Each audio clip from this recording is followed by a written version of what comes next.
রং দিয়ে দিয়েছে।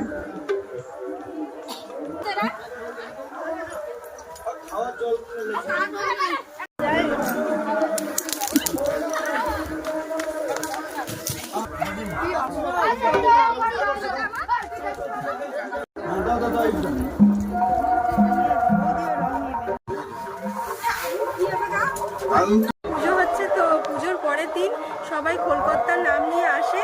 তো তুলসী মঞ্চে বেবাগানে আবির আর বাতাসা রাখা হয়, তো ব্রাহ্মণ আসে পুজো করেন আর সবাইকে একটু হলেও জল মিষ্টি টিষ্টি খাওয়ানো হয়। তো আজকে সবাই এলো, তোমরা দেখলে। তো চলো এবার পরে দেখা হবে।